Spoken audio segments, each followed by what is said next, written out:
Señor, te doy gracias en esta tarde, Señor, por el privilegio nuevamente, Señor, de reunirnos en este lugar con la intención, Señor, cada vez más certera, cada vez más convencido, Señor, de que tú eres el camino. Que necesitamos ocupar nuestras vidas, Señor, en el estudio de tu palabra. Necesitamos ser despertados, Señor, a tu belleza, a tu majestad. Necesitamos aprender, Señor, cada vez más a contemplar el valor, la hermosura, la belleza de nuestro Dios. Ayúdanos, pues, Señor, a ejercitarnos cada vez más en comprender, en masticar estas verdades, Señor, para ser nutridos, para ser alimentados cada día. Permite, Señor, que nuestros corazones sean abiertos, nuestras mentes sean iluminadas con tu Espíritu y que tu palabra penetre, transforme, quebrante nuestras vidas. Todo esto, Señor, para tu gloria, para que tú seas exaltado, para que tú seas magnificado, Señor, en lo que hacemos. Te doy gracias en nombre de Cristo Jesús. Amén. Antes de pasar a la siguiente sección que vamos a estudiar ahora, quería tocar el último puntito de la última vez que nos reunimos y voy a leer estamos en el capítulo 3, versículo 10 y vamos a leer, espero terminar hoy hasta el 20, pero nomás quiero regresar un poquito al 10 para tocar un puntito que tenía preparado de la semana pasada, pero no alcanzamos a tocarlo. Estuvimos hablando la semana pasada del ministerio de Juan el Bautista y cómo este ministerio estaba dirigido a los judíos, en realidad a todos los que escuchaban, a las multitudes, dice aquí.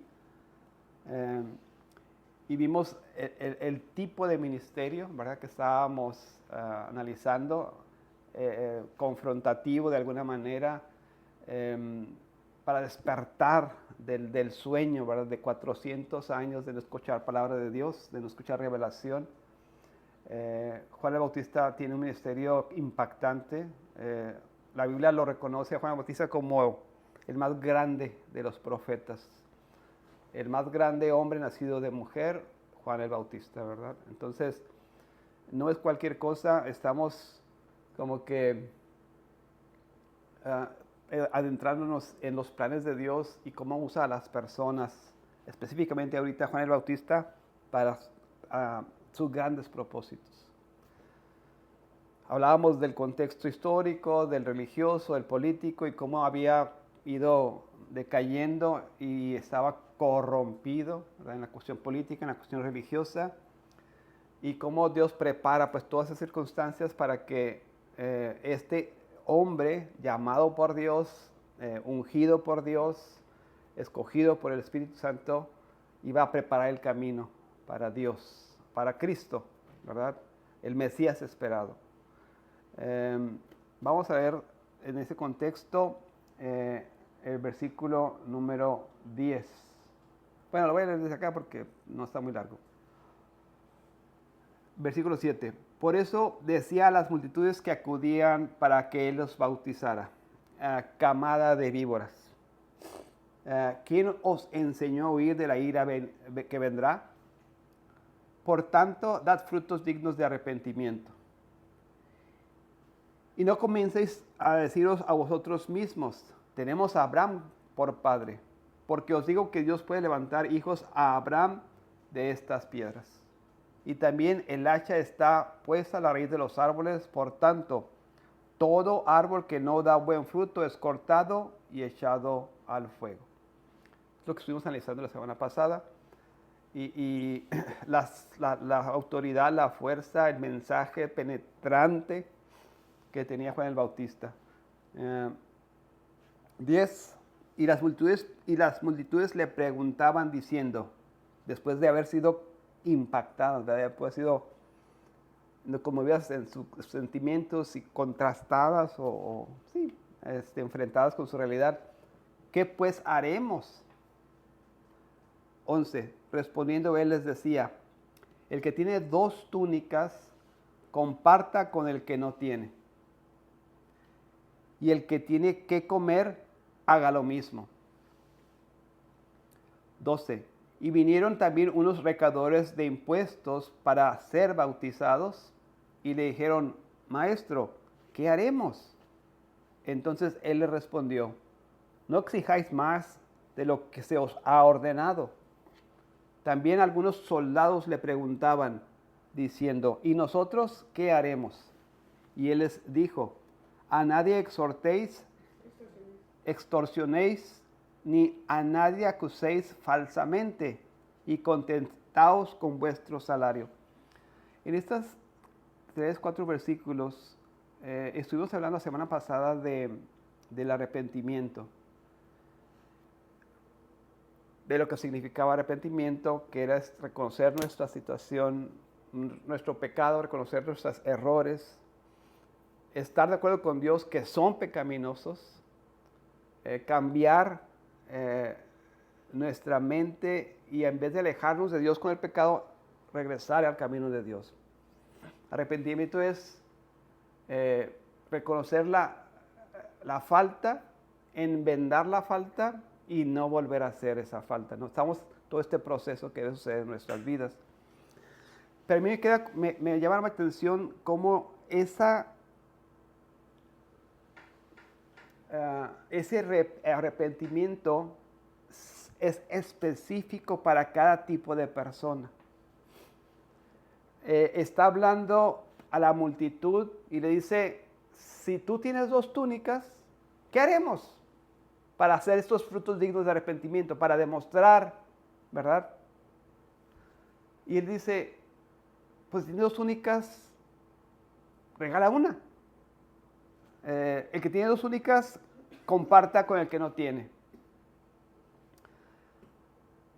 Está atacando un pecado específico o está diciendo, tienes que batallar, tienes que hacer la guerra contra un pecado que está siendo manifestado en tu vida. Un pecado de egoísmo o de falta de amor, pero es un pecado específico y le dice, comparte lo que tienes. El que tiene que comer, haga lo mismo. Y luego se va a otro grupo. Vinieron también unos recaudadores de impuestos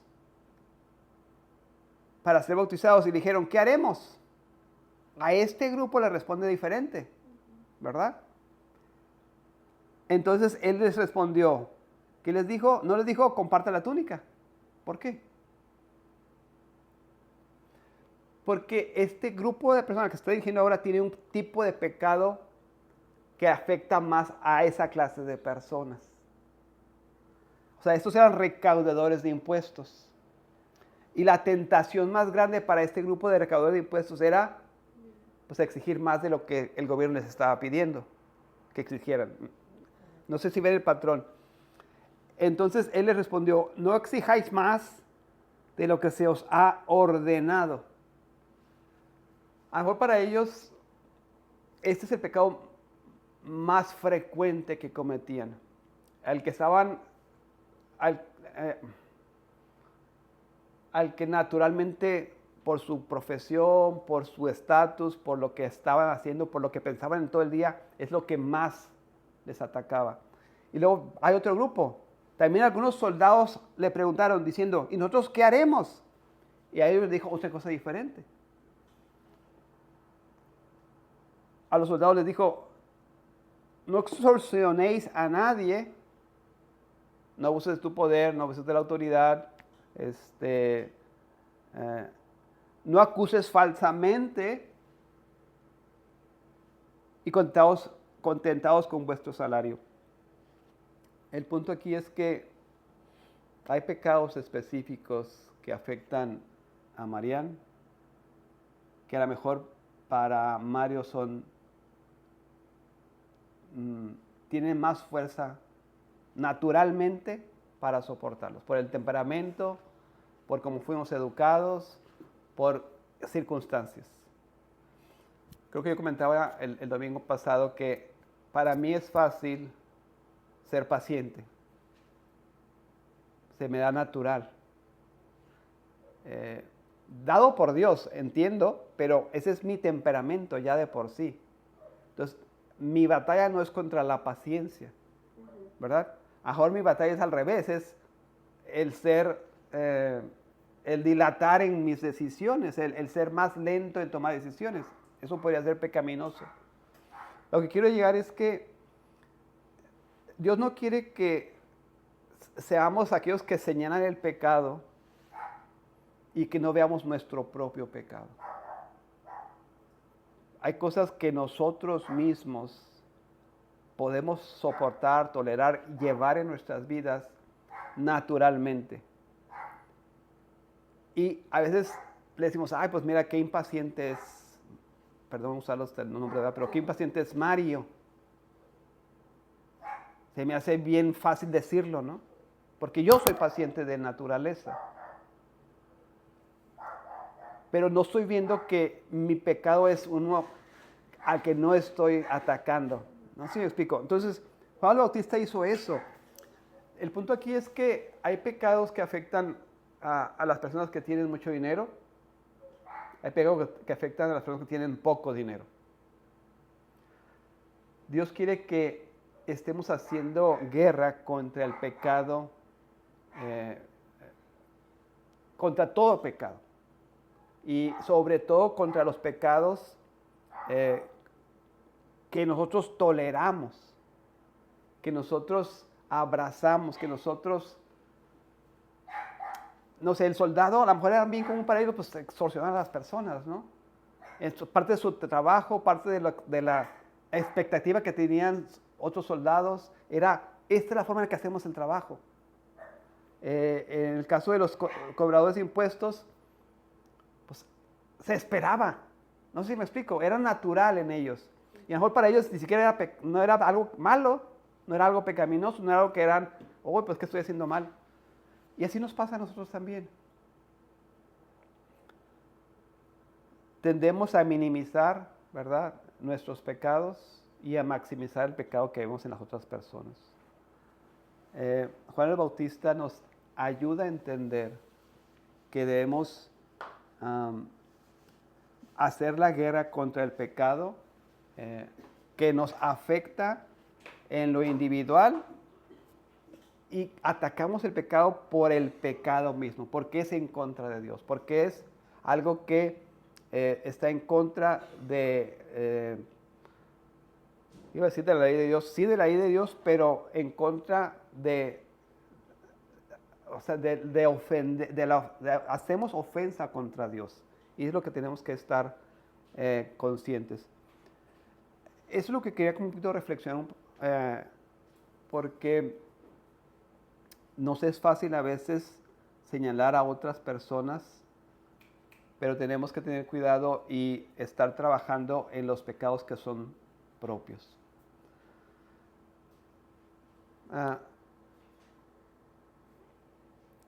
Hay pecados que afectan a los jóvenes más que a los adultos.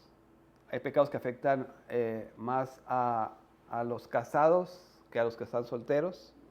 Hay pecados que afectan o son más propensos en circunstancias económicas altas o bajas.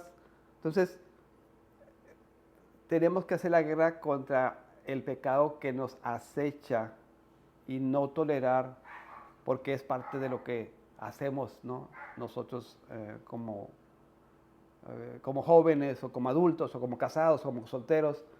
A veces justificamos nuestras conductas en esas excusas, esas pobres excusas, ¿no? Y no van a gloriarte en los que el Señor te dio la habilidad, el don de no caer tan fácilmente, ¿no? De abstenerte a pecar. Creo que ahí, sí, el punto de ese es que en esos pecados, por naturaleza, es fácil vencerlos. No sé si es más fácil para una persona paciente, pues ser paciente con las personas. Uh-huh. ¿Ah?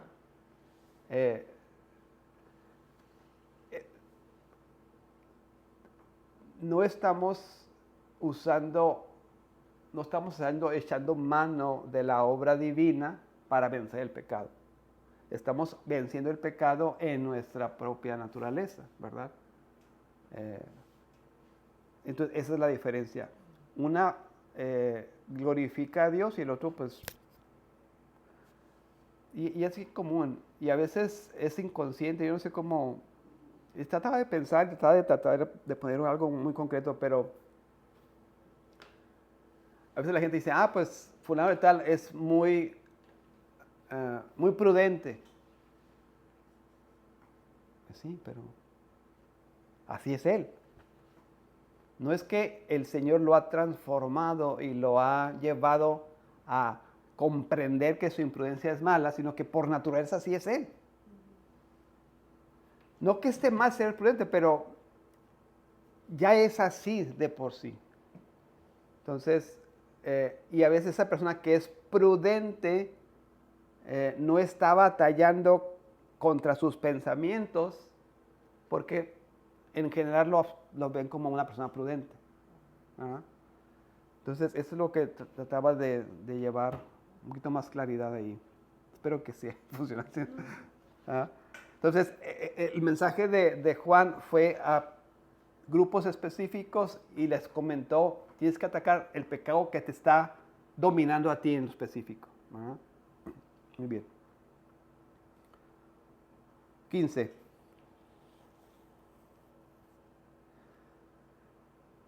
Algo pasó en este mensaje y de hecho creo que la semana pasada comentamos que el mensaje de Juan el Bautista fue impactante. Luego vemos en el 15, como el pueblo estaba a la expectativa y todos se preguntaban en su corazón acerca de Juan el Bautista si no sería el Cristo, o sea, como que pasó algo en sus mentes, en sus emociones, pero o sea, el mensaje fue tan poderoso que pues este es diferente, ¿verdad? ¿No será este el Cristo? O sea, escuchando la enseñanza, escuchando las palabras y cómo estas palabras penetraban en la mente, en los grupos específicos, era claro y era preciso el mensaje que estaban enseñando. La gente fue impactada y empezó a meditar en las cosas que estaba diciendo. Como el pueblo estaba a la expectativa y todos se preguntaban en sus corazones acerca de Juan, si no sería el Cristo. ¿Cómo responde Juan a esto? Juan respondió diciendo a todos, yo os bautizo con agua, pero viene el que es más poderoso que yo, a quien no soy digno de desatar la correa de sus sandalias. Él os bautizará con el Espíritu Santo y fuego. Este era el momento de Juan el Bautista. Tenía a la gente, como dicen, en sus manos, ¿verdad? Sus palabras eran autoritarias y estaba en el momento preciso, porque la gente le escuchaba y estaba atenta y estaba conmovida, y estaba meditando lo que estaba pensando. Pero Juan el Bautista, demostrando que es un mensajero de Dios, demostrando que es un hijo de Dios transformado, en vez de aprovechar el momento para su propia gloria, para exaltarse y decir, sí, pues soy yo, Juan el Bautista, ¿verdad? Lo que hace es señalar a Cristo.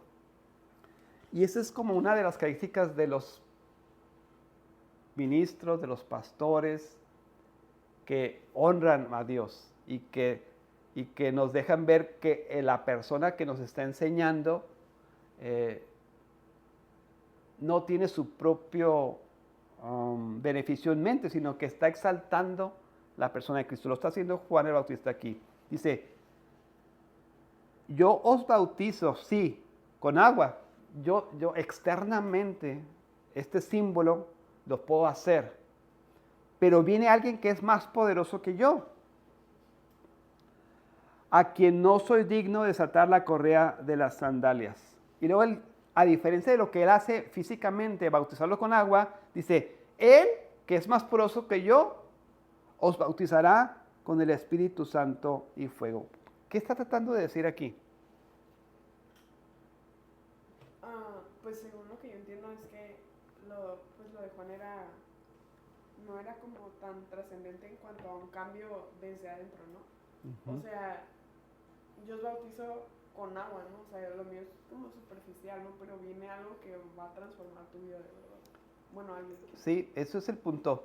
Juan el Bautista reconoce que como hombre, aunque sus palabras fueron tan impactantes, aunque sus palabras fueron transformadoras, aunque sus palabras motivaron a la gente y la pusieron a meditar en su corazón, si él era el Cristo, él sabía que él no más puede llegar a lo superficial.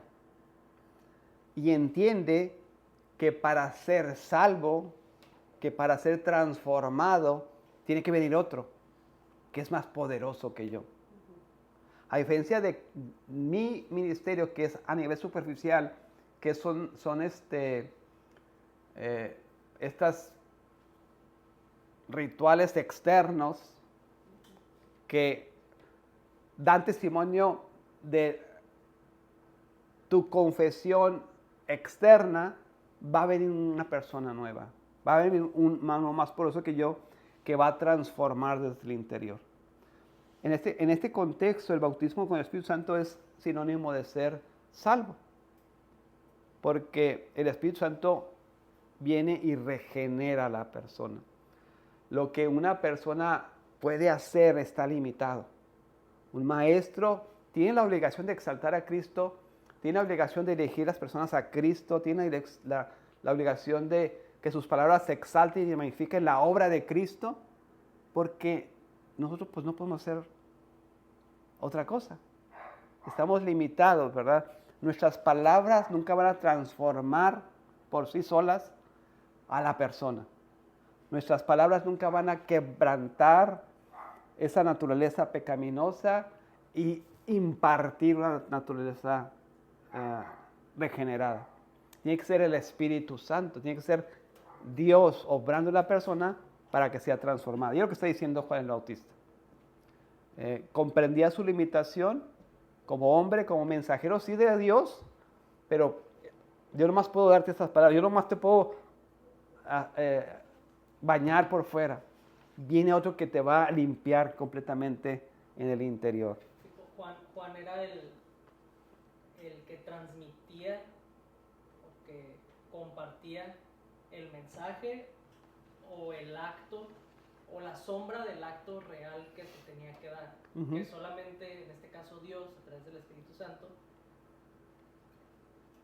tenía el poder de realizar ese mensaje del que Juan estaba hablando, ¿no? Y se ocupaba, como dice usted, de ese poder sobrenatural, porque pues, el acto en sí de regenerar es traer de la muerte a la vida, ¿no? Al corazón de las personas. Abrir la gente los ojos que están cegados, ¿verdad?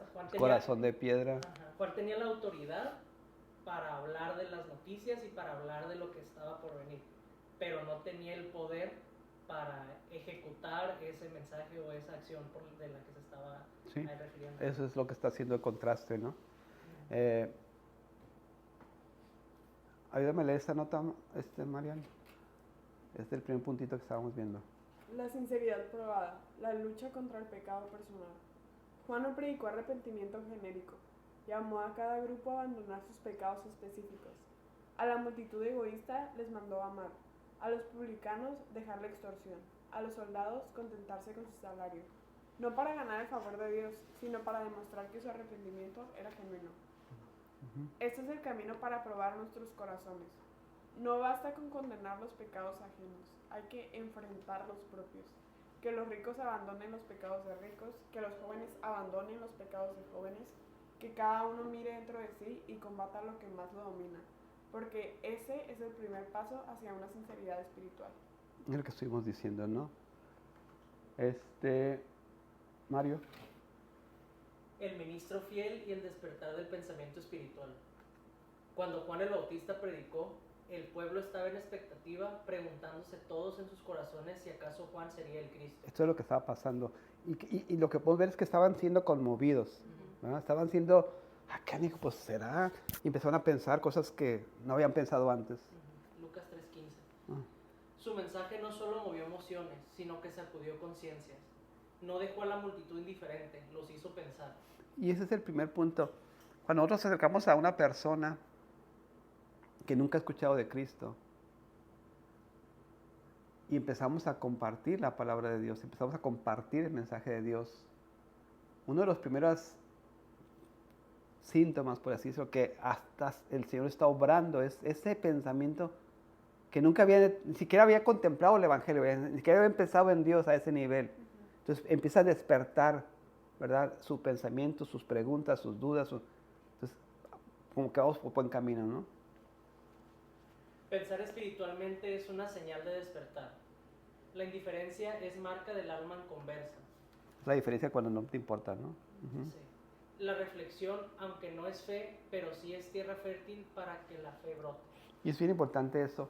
El proceso de meditar en Dios y de meditar en su palabra, meditar en la gloria o el infierno, meditar en lo que es bueno y lo que es malo, nos está dando como que un indicio, ¿verdad? De que, aunque no es una persona, no por eso va a ser salva, pero como que Dios está empezando a despertar algo, ¿verdad?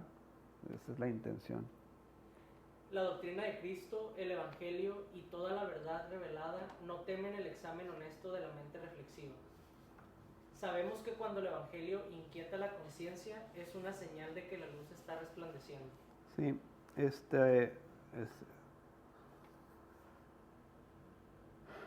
creo que quería llegar aquí. Dice, Juan no aprovechó la atención de las multitudes para exaltarse a sí mismo. Si fuera un líder que quería mover las masas o enriquecerse en este proceso o, no sé, adquirir poder, pues era el momento adecuado. Pero él lo que hizo fue apuntar a la gente el pensamiento, la mirada a Cristo Jesús, ¿verdad? Sino que apuntó a Cristo. El verdadero ministro no se predica a sí mismo, sino a Jesús como Señor. Su meta es que Cristo crezca y él mengue. Cuando no lo tenemos aquí redactado, pero Juan el Bautista comprendía que para que la gente fuera edificada, Cristo tenía que ser edificado en ellos y él tenía que ser menos. Es bien importante que entendamos eso. Para nosotros como maestros, como pastores, que a veces creemos que la gente, entre más,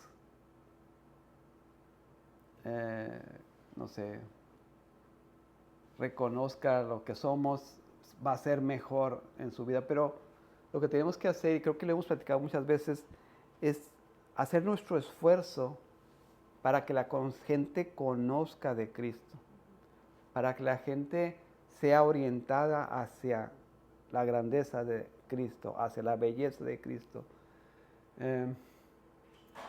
Que esto sea el propósito de nuestras pláticas, de nuestros misterios, ¿no? Ese es el corazón del verdadero ministro. Bueno, estaba pensando ayer porque, no sé si está Frida escuchando, pero ayer me preguntaba Frida, ¿cómo podemos saber si una persona tiene una intención verdadera, una intención que quiere edificar?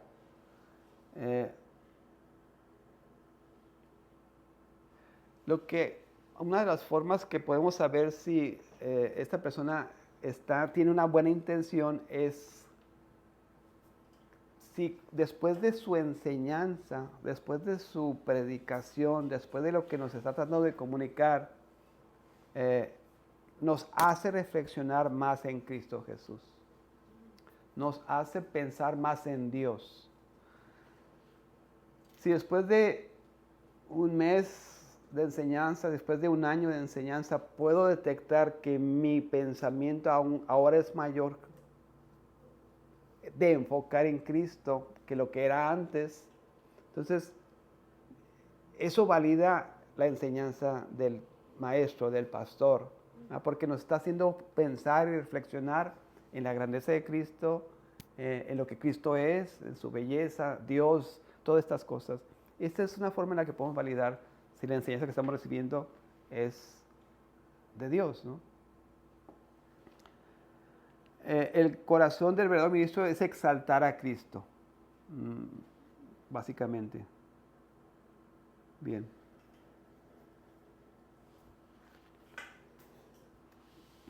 ¿Me ibas a leer este?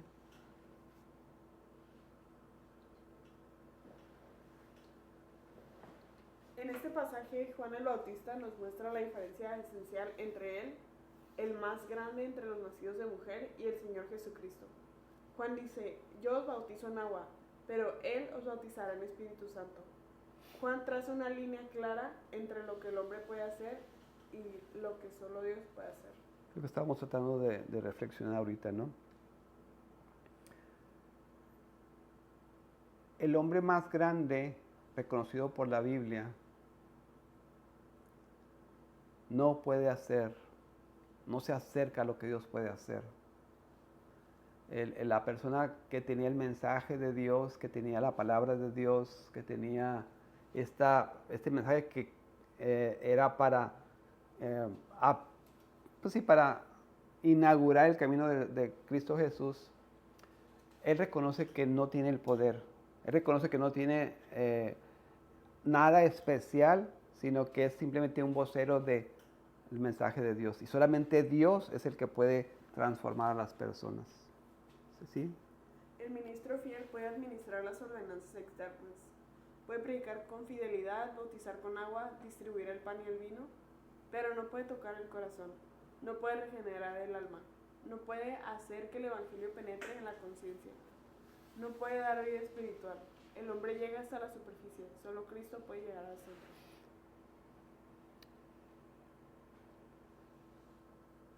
A veces es como que desesperante. A veces es como frustrante que estamos hablando a las personas, que estamos queriendo invitar a alguien, que estamos queriendo ministrar la vida de una persona. Y vemos que no avanza, y vemos que no crece, y vemos que es indiferente o que no quiere. Me ha pasado, yo creo que a todos nos pasa, lo que tenemos que reconocer, ¿verdad? Es que nosotros estamos llamados como Juan el Bautista a exponer con autoridad, a exponer con toda pasión, ¿verdad?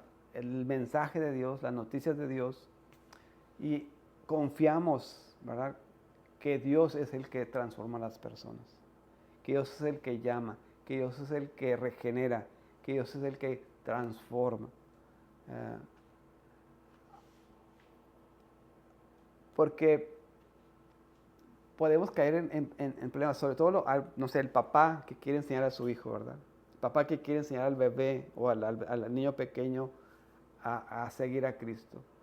O sea, podemos enseñar al niño, podemos hablarle de Dios, podemos enseñar la Escritura, ¿verdad? Pero no tenemos el poder para tomar a ese niño y que sea transformado, solamente Dios. Entonces, hacemos el trabajo al que hemos sido llamados y pues rogamos a Dios que esta obra se complete en la persona, ¿verdad? En el niño, en el esposo, en la esposa, en el amigo, en el vecino, en el papá, en la mamá, en las personas que estamos predicando. ¿El último párrafo? Cristo no ha delegado esta obra. Él es el único que bautiza con el Espíritu Santo. Él es el único que puede limpiar la naturaleza interior, abrir los ojos del corazón y unirnos vitalmente a su cuerpo. Esta es su misión y es gloriosa. Es el tesoro que solo Él posee y que da libremente a los que vienen a Él por fe. Nada más una reflexión más aquí. Él dice aquí que Él los bautiza con el Espíritu Santo y fuego. ¿A quién está bautizando? O este proceso de bautizarlos en Espíritu Santo y fuego, ¿para quién es? A todos, ¿no? En el Espíritu Santo a los escogidos, y con fuego no es la condenación. Sí, puede aplicarse. De hecho, este pasaje es un poquito oscuro en el sentido de que hay muchos comentarios o muchas posturas distintas. La primera parte, en contraste con lo que él hace, está bien claro, ¿no? Juan Bautista dice que él los bautiza con agua. Y luego dice, pues yo lo bautizé con el Espíritu Santo. Es la diferencia. Pero luego dice, y fuego. Entonces, algunos comentaristas dicen que este bautismo es pues la regeneración que les comentaba hace ratito, que fuimos salvos. Y el fuego, depende de quién lo esté tratando de explicar, puede ser que a los judíos, porque no a los judíos, a los que van a ser condenados. Ahorita vamos a ver por qué, porque el 17 tiene ese contexto de condenación. Y arriba en el 9, ¿no? Sí, también. Entonces, algunos de los comentaristas hablan de que es el Espíritu Santo para los que son salvos y el fuego para los que son condenados. Pero también el fuego en este caso aplica podría aplicar, no quiero determinar esto porque no estoy consciente, pero podría determinar también o aplicar a los hijos de Dios. ¿Por qué nos pasa por fuego? ¿Por qué nos refina? ¿Por qué nos limpia, verdad? Entonces, ese bautismo es también el bautismo de disciplina, ¿verdad? O el bautismo que nos santifica, que nos limpia y purifica de todas nuestras impurezas. ¿No? Por eso puede aplicarse también a los hijos de Dios. 17. Isabel, ¿me ayudas a leer? El bieldo está en su mano para limpiar completamente su era y recoger el trigo en su granero, pero quemará la paja en fuego inextinguible. Sí, el bieldo es ese instrumento que parece como un tenedor, de esos grandotes, lo usan pues cuando están recogiendo, pues no sé, la paja, el trigo, y es lo que es el bieldo, ¿no? Está aventador, dicen Reina. Aventador también, que es como el que para poder limpiar. Está en su mano para limpiar completamente su era y recoger el trigo en su granero, pero quemará la paja en fuego inextinguible. ¿De qué está hablando aquí, Mario? Ay.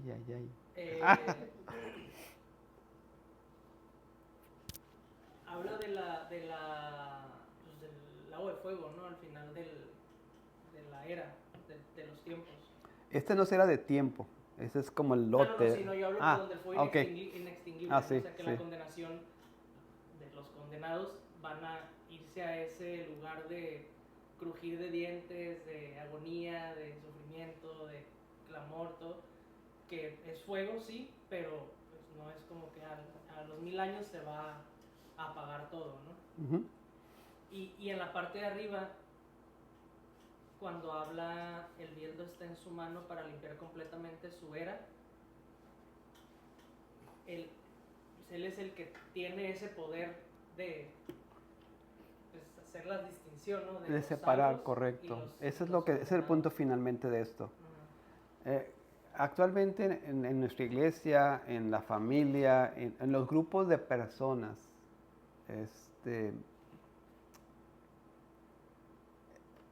es casi imposible distinguir entre quién es salvo y quién no es salvo.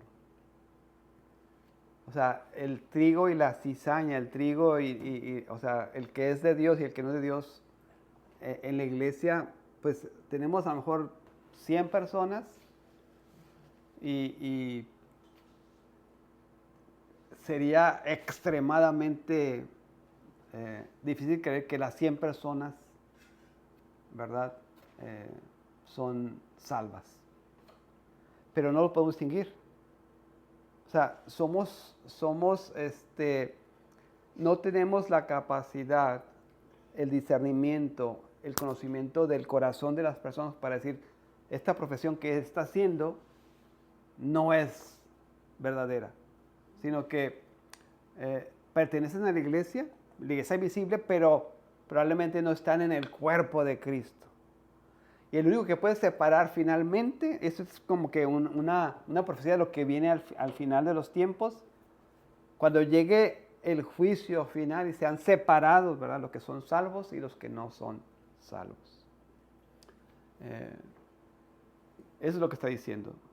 Que sean, O sea, el único que tiene este poder o este discernimiento, este conocimiento para poder separar entre el que es salvo y el que no es salvo, es Dios. Y los que son salvos, este trigo de Dios, van a ser recogidos, van a ser puestos en el granero de Dios o en el cielo. Y los que no son salvos, van a ser apartados y van a ser pues, echados al fuego. Sí. Está también, pues, también describiendo lo que creo que ya lo acabamos de ver este domingo, ¿no? Este domingo lo estamos viendo, la promesa de Jesús de que cuando Él se va, manda al Consolador, al Espíritu Santo, y habla de las, se me quedó muy grabado, como las 3 palabras en cuanto a la obra del Espíritu Santo. El que reconozcamos el pecado, traer justicia y juicio. Y aquí lo está describiendo como más, lo está describiendo, no nada más dando esas palabras, porque lo que Juan trata de hacer en su predicación es compartir la palabra para que en los corazones y en las mentes de las personas, de la audiencia en ese momento, y pues también nosotros que lo leemos, entre como esa chispa de, pues, ¿cómo que me tengo que arrepentir? Si me tengo que arrepentir es porque algo estoy haciendo mal. Ahí estoy reconociendo el pecado, o sea, que hay un pecado en el cual estoy cayendo. Y luego cuando habla del hacha, eso es como el hecho de la justicia, ¿no? O sea, el hacha ya está echada, o sea, ya hay justicia, o sea, el hacha la puso y determinó quién es salvo y quién va para condenación. Y luego aquí habla ya del juicio, ¿no? Él tiene el poder para ese juicio ya está deliberado, ya se dictó sentencia, quién se los lleva a vida eterna con él y quienes están ya en ese castigo, ¿no? Sí, no lo he visto así, la verdad, pero por lo que explicas, o sea, es como que los momentos, dices, ¿verdad? Sí. Uh-huh.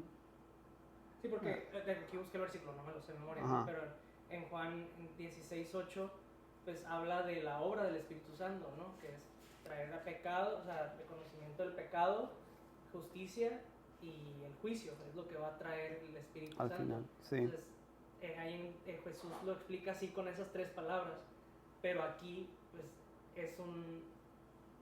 es una, como que está ahondando en ese punto que Jesús compartió, ¿no? O sea, eso viene a ser el Espíritu Santo, sí, y aquí lo está desglosando hasta como más gráficamente de qué manera. Podría relacionarse, no es la secuencia Sí. de la narración, ¿verdad? Sí. Porque esto que sucede, eso es mucho antes, ¿verdad? Sí, todavía no presenta a Jesús como esto, pero sí entiendo lo que dices. Deja ver la nota que puse aquí.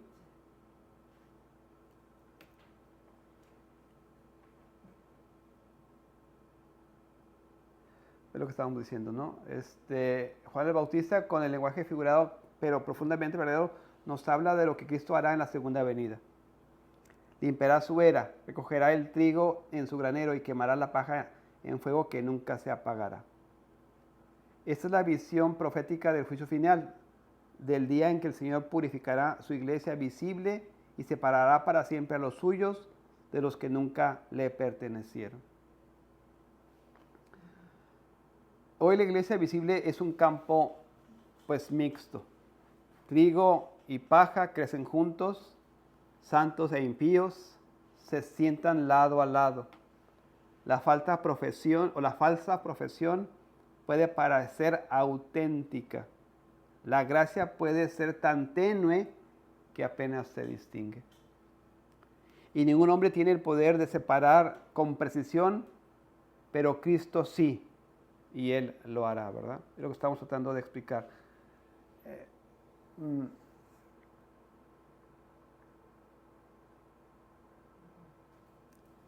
Así iba a ser unos ejemplos, pero no. En su regreso glorioso, el Rey infalible juzgará con perfecta justicia. No habrá errores, no habrá confusión.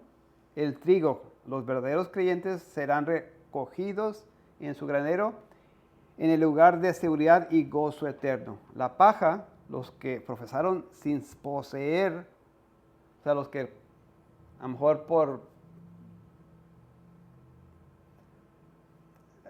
ese tema a mí me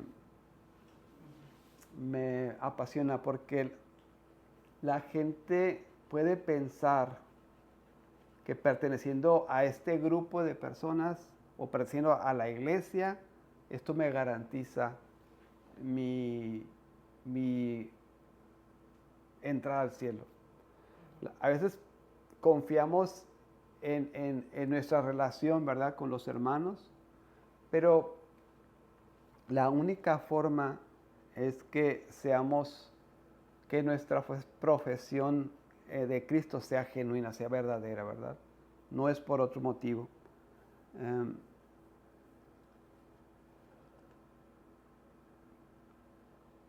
Creo que lo platicé alguna vez con ustedes, la persona que está en la iglesia, que cree que está bien con Dios, es bien complicado.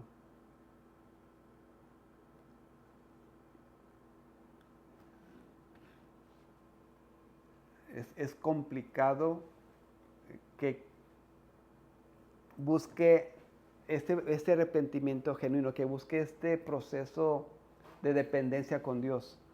Porque muchas veces está convencido o convencida de que Él está en Dios.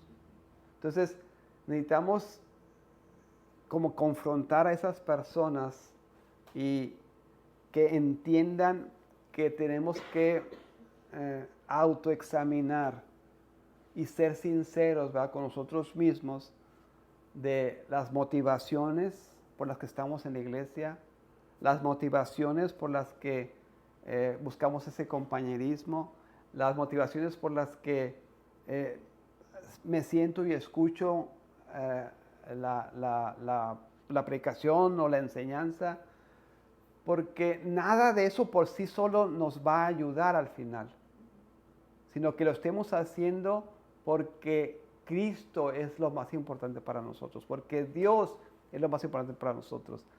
Y todo lo demás, pues es parte de este amor que tengo por Dios, ¿no? No es el acto de ir a la iglesia, no es el acto de ser instruidos en la palabra, no es el acto de tener este compañerismo con los hermanos, sino es la relación que tengo con Cristo Jesús, lo que determina si soy de Dios o si no soy de Dios, ¿no? Lo que hemos dicho para comprobar y no estar en esa incertidumbre es que yo tengo que ver patrones en mi vida, ¿verdad?, de motivación y de acción y de pensamiento que validan mi amor por Cristo. Y es la forma que puedo, pues, saber y pensar que sí, mi profesión de cristiano es verdadera. Ya para terminar, porque creo que ya estamos casi para terminar. 18 dice: y también con muchas otras exhortaciones Juan anunciaba las buenas nuevas al pueblo. Pero Herodes el tetrarca, siendo reprendido por él por causa de Herodías, mujer de su hermano, y por todas las maldades que Herodes había hecho, añadió además a todas ellas esta, que encerró a Juan en la cárcel. Digo, ya para terminar, entendemos que Juan el Bautista es este profeta de Dios, un ministerio que impactó a Israel, un ministerio que preparó el camino para el Señor Jesucristo, un ministerio que predicaba el arrepentimiento genuino, y al final vemos que este gran hombre fue encarcelado. Y digo, no lo vemos aquí, pero por otros pasajes de la Biblia sabemos que ese encarcelamiento terminó en su decapitación, ¿verdad? Terminó en su muerte. Le cortaron la cabeza. Y yo estaba pensando, ¿por qué? ¿Ah? ¿Por qué este gran hombre? ¿Por qué este gran instrumento en las manos de Dios, termina en la cárcel y termina ejecutado. Y lo que estaba pensando es que el Señor quiere que tengamos o que manejemos o que entendamos que nuestro éxito ministerial no se va a validar por lo que suceda en este mundo. Se va a validar por lo que Él ha preparado para nosotros. El éxito nuestro no lo vamos a ver. Sabemos por lo que dice la palabra de Dios que vamos a ser despreciados, ¿verdad? Por los hombres. Vamos a ser perseguidos por los hombres porque estamos confrontando el pecado, porque estamos llevando un mensaje que va en contra del estatus de la sociedad, el status quo de la sociedad. Entonces, lo que el Señor nos quiere enseñar, y creo que lo que está pasando aquí, es que sus ministros muchas veces, no quiero decir que sea un patrón, pero muchas veces, la mayoría de las veces, van a sufrir, van a ser perseguidos, van a ser vituperados por lo que están proclamando, por lo que están haciendo, por ser obedientes al llamado de Dios. Y al final es cuando la recompensa. No, a lo mejor, no en este mundo, sino en el mundo venidero. ¿Ibas a decir algo? Sí, que no sé si lo escuché aquí de lo que hemos estudiado o en otra parte, la verdad, pero también se menciona o sea, que una de las pruebas palpables o tangibles de que el Evangelio que es realidad, que todos los hechos y todo de lo que se habla respecto a Jesús y su obra y Dios y todo esto que conocemos como la Biblia y la historia,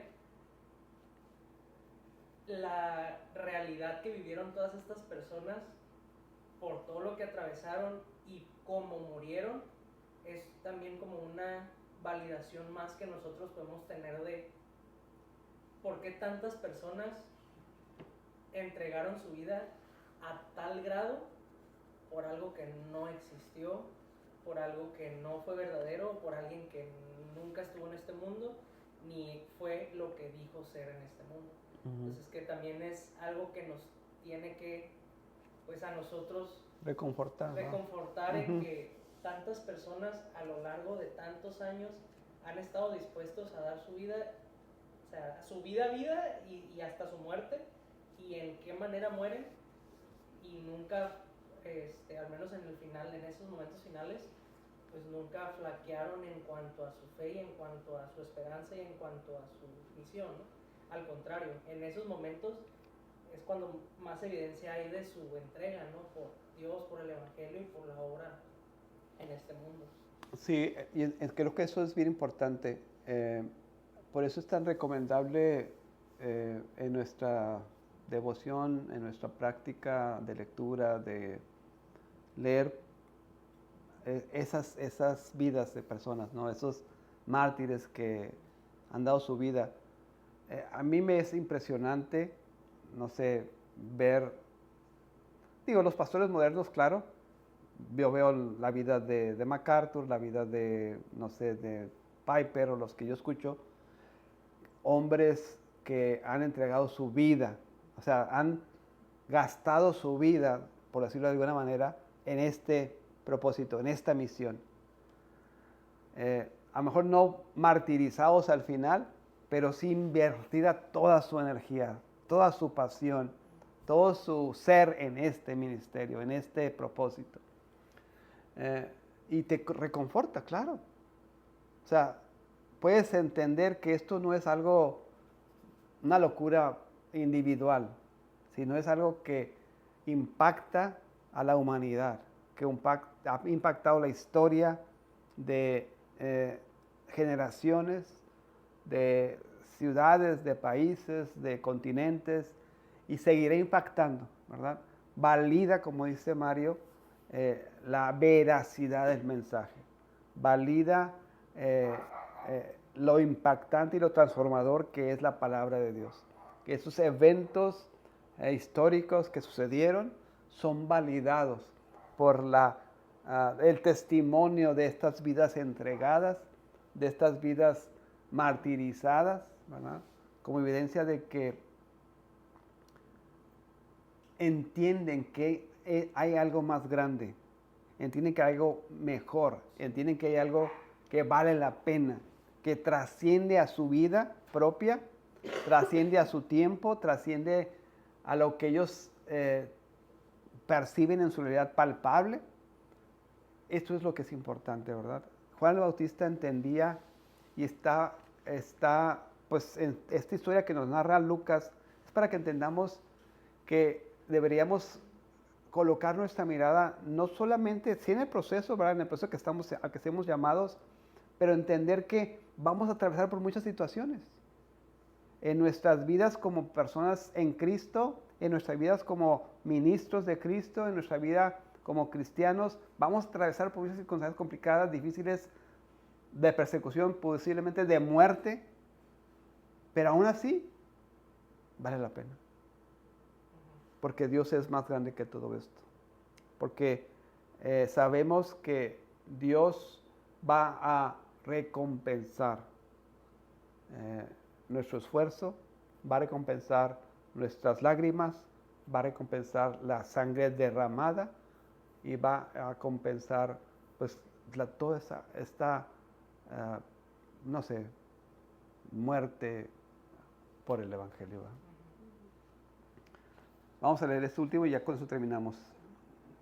Marian, el primer párrafo. Lucas concluye su relato sobre el ministerio de Juan el Bautista con una nota sombría.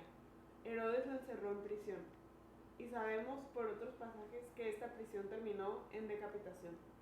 Así termina la vida terrenal de uno de los hombres más fieles que jamás haya predicado la verdad. Esto no es un accidente, es una ilustración, es una advertencia, es una promesa. Los siervos de Cristo no deben esperar su recompensa aquí. El mundo que crucificó al Salvador no dudará en perseguir a sus seguidores. No os extrañéis si el mundo os aborrece. Primera de Juan 3:13. La fidelidad a la verdad no garantiza comodidad, ni reconocimiento, ni seguridad, pero sí garantiza gloria futura. Un día la sangre derramada por amor a la verdad será honrada. Las lágrimas que fluyeron por causa de la injusticia serán enjugadas. El dolor será redimido, la pérdida será restaurada. Y cuando todos los que han sufrido por Cristo se reúnan en la presencia del Cordero, descubrirán que el cielo lo enmienda todo. Esta última frase dice, la fidelidad a la verdad no garantiza comodidad, ni reconocimiento, ni seguridad, pero sí garantiza gloria futura. Piper tiene todo un estudio de esto.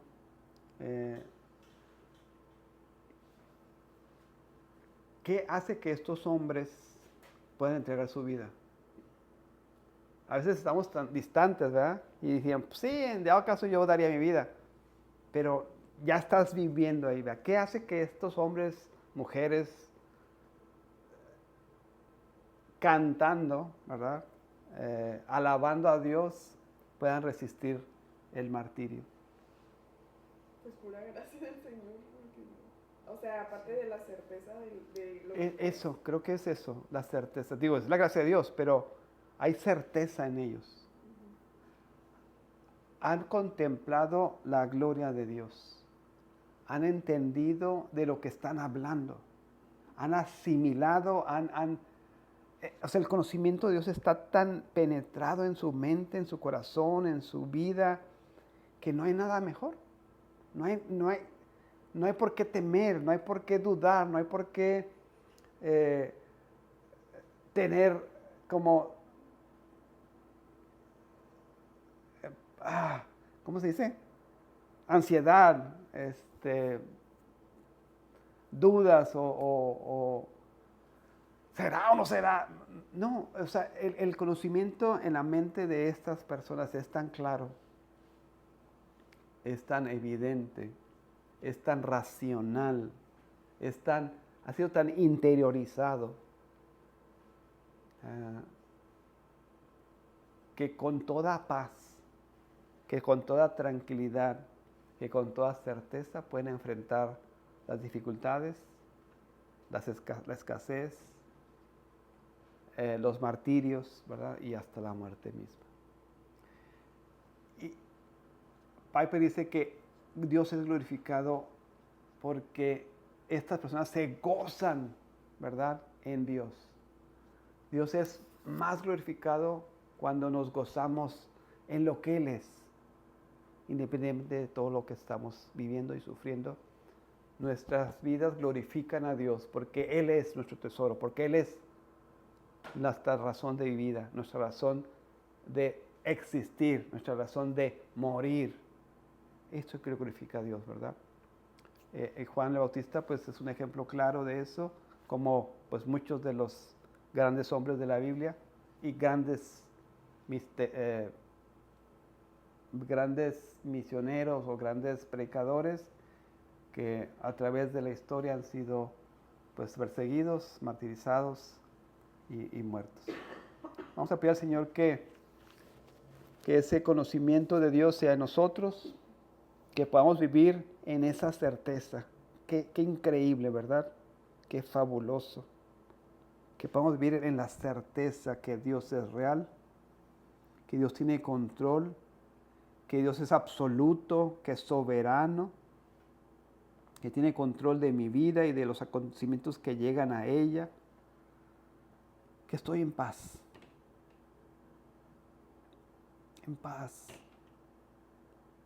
confiando, en certidumbre de mi Salvador, en certidumbre de lo que Él es y que significa para nuestras vidas. Qué hermosura, qué descanso, qué tranquilidad.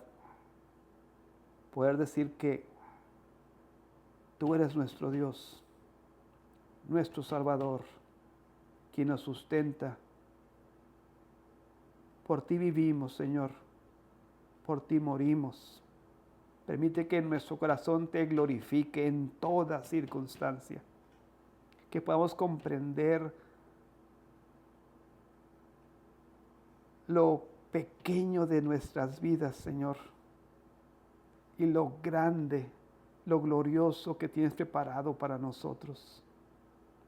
Que sea esta certidumbre, Señor, de tu promesa, de ese estado glorioso que has prometido para tus hijos, que nos sostenga, que nos dé al denuedo, Señor, la autoridad para predicar, para poner nuestras vidas, Señor, por otros, para invertir nuestro tiempo y nuestro talento, nuestras finanzas en aquellos que necesitan escuchar tu palabra, Señor.